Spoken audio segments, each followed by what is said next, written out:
Olá, bem-vindo, seja mais uma aula. Dando sequência ao nosso tema de regimes tributários, falaremos agora sobre o regime lucro presumido. Algumas características importantes a serem observadas sobre o lucro presumido. Aqui ele conecta um pouco com o Simples Nacional, cuja base de cálculo também vai ser o faturamento total do mês, porém com algumas diferenças a seguir, que são as seguintes. Então ele recolhe tributo de forma separada, serão guias ali dependendo da tributação. Nós teremos guias federais para PIS, COFINS, Imposto de Renda e Contribuição Social, também para IPI, INSS e patronal, sobre o cálculo da folha de pagamento. Na esfera estadual vai ter o ICMS a ser recolhido separadamente, e na esfera municipal teremos o ISS, que é o Imposto sobre Serviço, cujo fato gerador será a prestação de serviço realizado pela empresa. No regime lucro presumido, a alíquota de presunção de acordo com a natureza da empresa, né? Isso quer dizer o seguinte, que a Receita Federal, através de lei, ela mensura um lucro que será atribuído e sobre esse lucro ela vai aplicar as alíquotas ali para recolhimento. Falando, claro, dessas presunção se aplica apenas a imposto de renda e contribuição social. Quais são? 8% sobre a atividade de comércio e também de indústria e 32% quando nós falarmos de prestação de serviço. Seguindo sobre o lucro presumido, as alíquotas aplicáveis são PIS 0,65% sobre o faturamento apurado no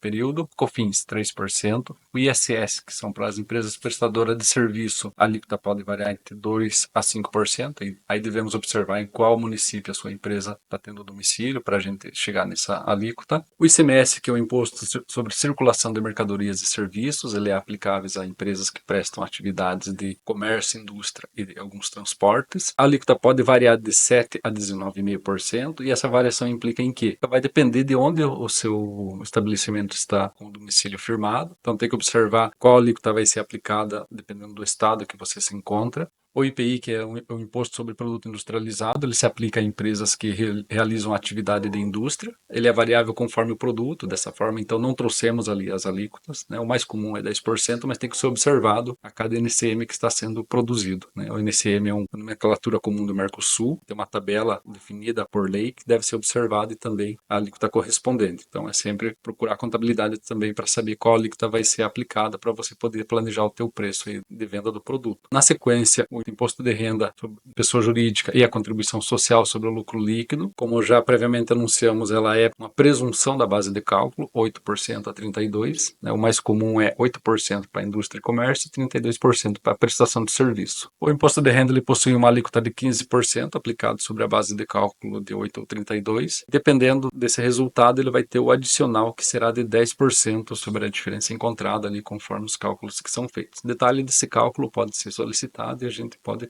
fazer uma reunião sobre, passar certinho ali quais são os valores que vai incidir quando tem esse adicional. E por fim, a contribuição social sobre o lucro líquido, que tem uma alíquota de 9%, após o resultado da presunção de 8,32%, e a contribuição social não possui adicional. Então é só aplicada a alíquota final mesmo. Na sequência, para facilitar o entendimento, vamos ver um exemplo de cálculo sobre essa presunção e como que ele se dá ali através de alguns números. Temos aqui um exemplo, então, sobre a apuração do imposto de renda. Trouxemos aqui como atividade de prestação de serviço. E nesse exemplo, a empresa ali faturou, emitiu nota no valor total de R$ 100.000 no trimestre. Lembrando que esse tributo é um tributo que tem a característica de ser calculado trimestralmente, por isso que trouxemos ali R$ 100.000 no trimestre. Sobre esse valor aplicamos o 32, conforme a presunção já explicada, deu 32 mil, que chegamos a um resultado ali de 32 mil vezes o 15% que é a alíquota, né? Então ele teve um imposto final ali calculado de R$ 4.800 a ser recolhido em DARF até o último dia do mês seguinte ao da apuração que está sendo feita. Falando agora sobre o adicional do imposto de renda, trouxemos um exemplo aqui de como que é feito esse cálculo. Será um montante de 10% sobre o excedente presumido do valor de R$ 20.000 do mês. Neste exemplo, temos o faturamento de R$ 100.000 vezes 32%, que chegou a R$ 32.000. Fazemos a conta ali, tirando o 20 mil, ficou R$ 12.000 de base desse adicional. Aplicando a alíquota de 10%, chegamos a um valor de R$ 1.200. E por fim, ali, então, a empresa pagaria, nesse caso, o adicional de R$ 1.200 mais o 4.800 que foi apurado anteriormente para este faturamento, conforme verificamos. Agora um exemplo de cálculo da contribuição social, mesmo faturamento ali de R$ 100.000 no trimestre, é um pouco mais simples, né? Aplicamos 32% e ele chega a um total ali de 32.000, que vai ser a base. Em seguida aplicamos a alíquota de 9%, tem um valor ali de R$ 2.800 a ser recolhido. Finalizamos então a apresentação sobre o lucro presumido. Obrigado pela sua atenção, espero que tenha sido produtivo. E na sequência abordaremos o tema sobre lucro real.